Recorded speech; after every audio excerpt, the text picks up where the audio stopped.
ورحمۃ اللہ وبرکاتہ۔ درود پاک پڑھنے اللہم صلی علی سیدنا و نبینا مولانا محمد طب القلوب و دوائها وعافیۃ الابدان و شفائها و نور الابصار و ضیائها وعلی آلہ وصحبہ وبارک وسلم صلاۃ و سلام علیک یا رسول اللہ صلی اللہ تعالی علیہ وسلم۔ مسائل شرعیہ کا جو درس ہم حدیث پاک کی روشنی میں دے رہے تھے، کل کے درس میں ہم نے حالات قبر پر گفتگو کی اور اس میں چند حدیثیں ہم نے آپ حضرات کے سامنے پیش کی تھیں۔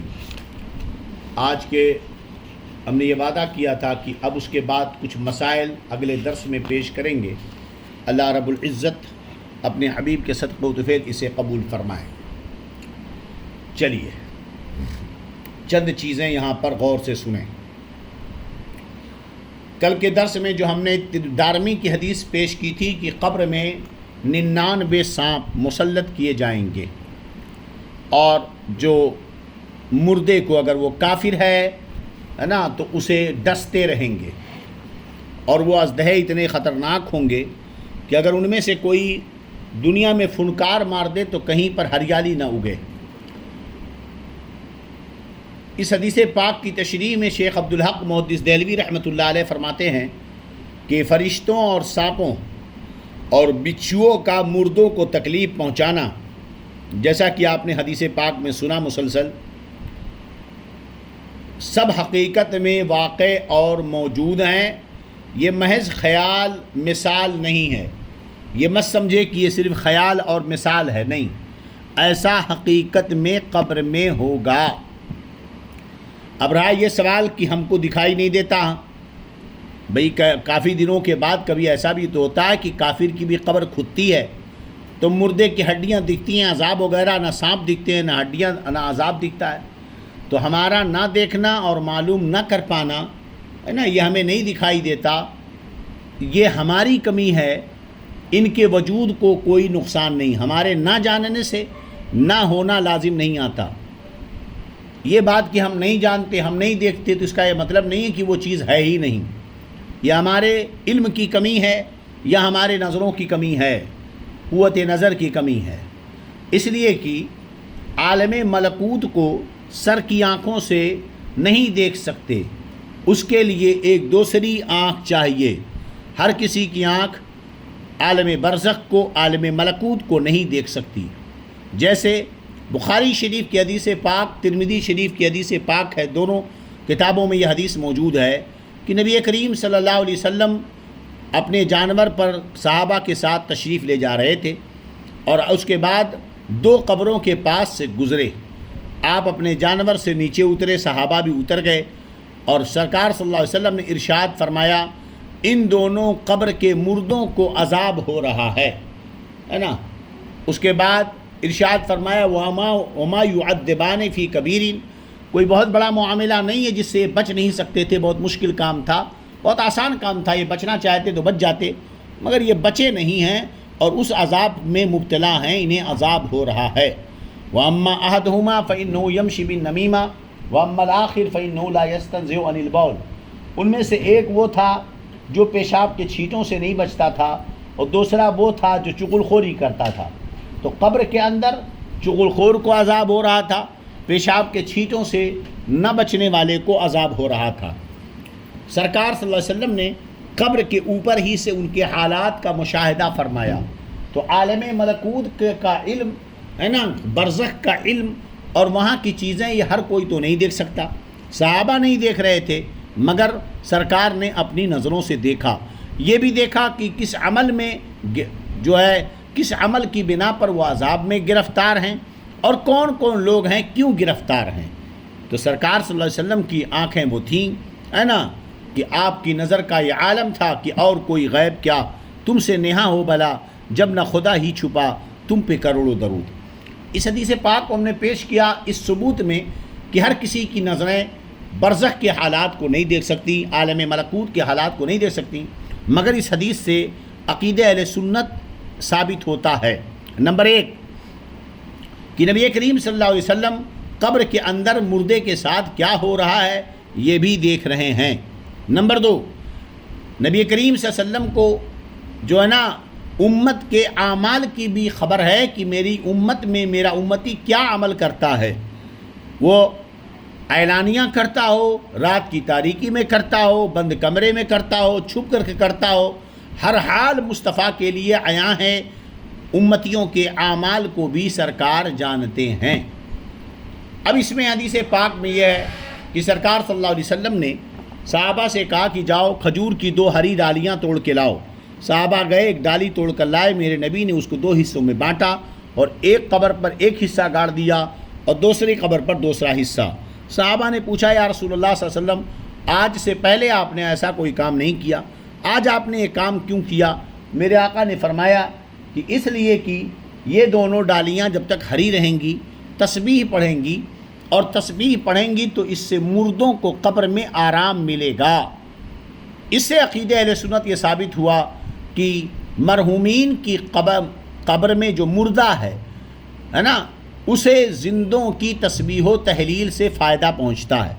اگر درخت کی ہری ڈالیوں کی تسبیح سے مردے کو قبر میں سکون ملے، فائدہ پہنچے، برکت و رحمت پہنچے، تو ظاہر سی بات ہے انسان اگر قرآن کی تلاوت کرے، ذکر کرے، صدقات و خیرات کرے، نیک عمل کرے، اپنے ماں باپ کی قبر پہ جا کر قرآن پڑھے، ہے نا، فاتحہ پڑھے، یا اپنے گھر میں بیٹھ کر قرآن بخشے، یہ ساری چیزیں مردے کو فائدہ پہنچاتی ہیں۔ جب ڈالیاں پہنچا سکتی ہیں تو بیٹا پڑھے گا کیوں نہیں؟ جب پتے اور پہنچا سکتے ہیں ہرے، تو بیوی شوہر کے لیے، شوہر بیوی کے لیے، بھائی بھائی کے لیے، بیٹا باپ کے لیے، باپ بیٹے کے لیے پڑھے تو کیوں نہیں؟ بدرجہ اولا یہاں پر نفع ہوگا۔ اسی سے یہ بھی ثابت ہوا کہ تر و تازہ پھول قبر پر مردوں کے ہم ڈالتے ہیں کہ وہ جب تک تر و تازہ رہیں گے تسبیح پڑھیں گے۔ اب یہاں پر ایک بحث ہوتی ہے، بات آ گئی تو ہم وضاحت کر دیں کہ قرآن پاک میں اللہ فرماتا ہے کہ زمین میں جو کچھ ہیں سب اللہ کی تسبیح پڑھتے ہیں۔ یسبح للہ ما فی السماوات و ما فی الارض، زمین کی ہر چیز اللہ کی تسبیح پڑھتی ہے۔ تو پھر ہری ٹہنیاں ہی کیوں، سوکھی ٹہنیاں کیوں نہیں؟ تو اس کا جواب تو یہ ہو سکتا ہے کہ اولاً سرکار صلی اللہ علیہ وسلم نے سوکھی ٹہنیاں نہیں گاڑی بلکہ ہری ٹہنیاں لگائی ہیں۔ اس بات کی دلیل ہے، بس ہمارے لیے اتنا کافی ہے کہ سرکار نے لگایا، اس کا مطلب یہ ہے کہ ہری ٹہنیاں فائدہ پہنچاتی ہیں۔ رہا ہر چیز اللہ کی تسبیح پڑھتی ہے، مگر سوکھا ہو جانا یہ موت کی دلیل ہے اور ہرا ہونا یہ زندگی کی دلیل ہے۔ پتہ یہ چلا کہ زندوں کی تسبیح زندوں کو فائدہ پہنچائے گی، ہاں مردوں کو، زندوں کی تسبیح مردوں کو فائدہ پہنچائے گی۔ تو یہ کہ جب تک جو ہے یہ ہری ہوں تو ان کی تسبیح سے مردوں کو فائدہ پہنچے گا، اگرچہ سوکھی ڈالیاں بھی، پتیاں بھی تسبیح پڑھتی ہیں اور ان سے مردوں کو تسبیح فائدہ نہ پہنچے، یہ تخصیص ہو سکتی ہے۔ بہرحال یہاں یہ بحث بے معنی ہوگی، کیونکہ سرکار نے جو کیا بس ہم اسی پر عمل کرتے ہیں کہ پھول ہم ڈالتے ہیں، ہریالیاں، ہرے پودے لگاتے ہیں تاکہ مردے کو اس کی تسبیح سے فائدہ پہنچے۔ تو قبر میں مردے کو عذاب ہوتا ہے، ہمیں سمجھ میں آئے چاہے نہ آئے۔ چنانچہ مذہب حنفی کے ایک بڑے عظیم امام ہیں ملا علی قاری رحمۃ اللہ رحمہ الباری، ان کی شرح ہے مشکات کی مرقات، اس میں آپ نے اسی اعتراض کا جواب دیا ہے کہ ہم لوگ مردے کو اس حال میں دیکھتے ہیں، پھر کیوں کر بٹھا کر اس سے پوچھا جاتا؟ ہم تو مردے کو لٹا دیتے ہیں، ہے نا، اسے کیسے بٹھا کر پوچھا جاتا، کیسے مارا جاتا، کوئی بات تو نظر نہیں آتی۔ ایک مردہ روڈ پہ پڑا ہو، ہے نا، تو سوال یہ کہ حساب و کتاب ہوگا کہ نہیں؟ تو کیسے ممکن ہے؟ ہمیں کچھ نظر نہیں آتا۔ تو فرماتے ہیں اس کی نظیر ہے، آپ کی سمجھ میں نہیں آتا، لیکن اگر غور کرو تو آپ کی سمجھ میں آ جائے گا۔ کیا سمجھ میں آ جائے گا؟ آپ دنیا کے اندر مشاہدہ کریں، ہے نا، ایک آدمی سویا ہوتا ہے، ایک آدمی سویا ہوتا ہے اور اسی کے بغل میں 2-3 لوگ اور سوئے ہوتے ہیں، انہی کے بیچ میں ایک شخص ایسا ہے جو رنج و غم، راحت و احساس سب اس کے پاس ہوتی ہے، احساس کرتا ہے، ہم اس کے بغل میں ہوتے ہیں، اس کا ہمیں پتہ ہی نہیں چل پاتا کہ سونے والے پر کیا گزر رہا ہے۔ اسی طرح بیدار آدمی، آپ نہیں سمجھ پائے، سمجھیں اس کو، مثلا فرض کیجئے کہ آپ، ہے نا، 3 لوگ سوئے ہوئے ہیں، بیچ والا شخص خواب دیکھ رہا ہے، اسے درد و تکلیف ہو رہی ہے، اس کے ساتھ بہت ساری کاروائیاں گزری، آپ بغل میں 2 لوگ سوئے ہیں، انہیں کوئی خبر نہیں ہے اور اسے ہر چیز ہو رہی ہے۔ ایک چیز یہ ہوئی۔ اس کے علاوہ اور کھل کر آپ سوچیں کہ آپ بیٹھے ہوئے ہیں، اچھی خبر سنی آپ نے، خبر سن کر آپ سوچ کر آپ لذت مسکرا رہے ہیں، اندر سے خوشی محسوس ہو رہی ہے۔ بری سے خبر سنی تو تکلیف محسوس ہو رہی ہے، اور پاس بیٹھے ہوئے آدمی کو کوئی پتہ ہی نہیں، آپ کو درد ہو رہا، بے قرار ہو رہے ہیں، آپ کے پیٹ میں ایسا لگ رہا ہے کہ کوئی ہے نا ہاتھوں کو کاٹ رہا ہے، چبھن ہو رہی ہے، ایسا لگ رہا ہے کہ کہیں سے کچھ پھٹ رہا ہے، سب کچھ آپ کے ساتھ ہو رہا ہے مگر بغیر والے کو پتہ نہیں چلتا۔ اسی طرح حضرت جبریل علیہ السلام قرآن مجید کی وحی لے کر سرکار کے پاس حاضر ہوتے تھے، ہے نا، خود حضور صلی اللہ علیہ وسلم جبریل کو تو دیکھتے تھے مگر صحابہ حضرت جبریل کو نہیں دیکھ پاتے تھے۔ تو اس لیے دنیا کے معاملات اور آخرت کے معاملات الگ ہوتے ہیں مگر حالات بالکل ظاہر ہیں۔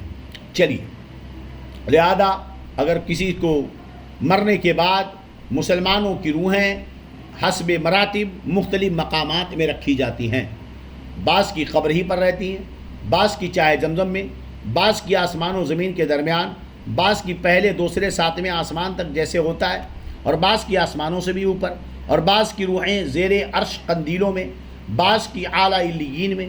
یہ اہل ایمان کی روحوں کے مدارج ہوتے ہیں۔ کافروں کی خبیث روحیں ہیں، ہے نا، بعض کی ان کے مرگھٹ یا قبر پر، بعض کی چاہے برہوت میں کہ یمن میں ایک نالہ ہے، بعض کی پہلی دوسری ساتویں زمین تک، اور بعض کی اس کے بھی نیچے سجین میں۔ مگر کہیں بھی روح ہو، یاد رکھو، روح چاہے اعلیٰ علیین تک بلند ہو یا وہ سجین کی تہ میں ہو، ہے نا، اپنے جسم سے ان کا تعلق باقی رکھتا ہے۔ روح کا تعلق جسم کے ساتھ ہمیشہ باقی رہتا ہے، اچھی طرح یاد رکھیں۔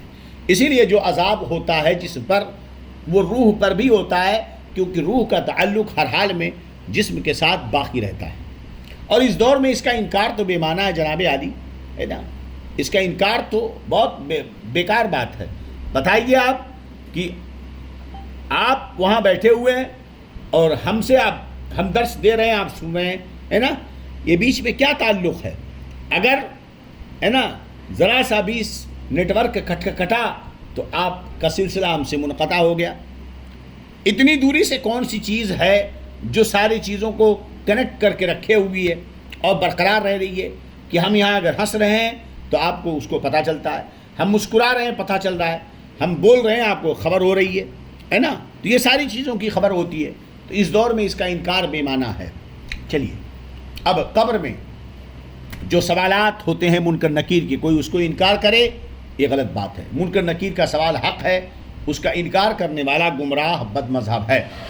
سیدنا امام اعظم ابو حنیفہ رضی اللہ عنہ نے فقہ اکبر کے اندر یہ لکھا ہے، ملا علی قاری نے بھی اس کی وضاحت فرمائی ہے، سوال منکرین و نکیرین فی القبر حق، یعنی قبر میں منکر نکیر کا سوال حق ہے۔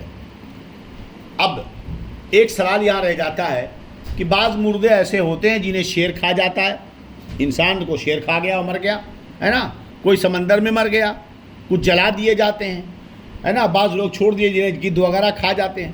تو مردہ اگر قبر میں دفن نہ کیا جائے تو سوال کیسے ہوگا؟ تو یاد رہے، جہاں کہیں ہوگا وہیں سوالات ہوں گے، وہیں ثواب یا عذاب پائے گا۔ یہاں تک کہ اگر کسی کو جانور نے کھا لیا تو اس کے پیٹ میں سوال ہوں گے، وہیں ثواب یا عذاب پائے گا وہ۔ چنانچہ ملا علی قاری نے اس کو ذکر فرمایا کہ السوال یشمل الاموات جمیعا حتی ان ماتا واکلتہ السباع، سوال سب مردوں سے کیا جائے گا، یہاں تک کہ مرنے کے بعد درندے جانور کھا لیں تو بھی سوال کیا جائے گا۔ اسی طرح عذاب قبر، یعنی قبر میں عذاب ہونا، اسی طرح تنعیم قبر یعنی قبر میں نعمتیں ملنا، یہ سب حق ہیں، اس کا انکار کرنے والا گمراہ ہے۔ اہل سنت والجماعت سے یہ خارج ہے۔ بات سمجھ کی نہیں؟ قبر کا عذاب حق ہے جو سب کافروں اور بعض گنہگاروں پر ہوگا، ایسے ہی قبر کی نعمت جو بعض مومنین کے لیے ہے، یہ سب حق اور ثابت ہے۔ یاد رہے کہ جسم اگر گل جائے، سڑ جائے، جل جائے، خاک ہو جائے، مگر اس کے اجزائے اصلیہ قیامت تک باقی رہیں گے اور وہی پر عذاب و ثواب ہوگا۔ وہ اجزا کہاں ہیں؟ ریڑھ کی ہڈی میں ہوتے ہیں، اور اس قدر باریک ہوتے ہیں کہ نہ کسی خوردبین سے نظر آتے ہیں، نہ آگ انہیں جلاتی ہے، نہ زمین انہیں گلا سکتی ہے۔ یہی جسم کی بیج ہیں۔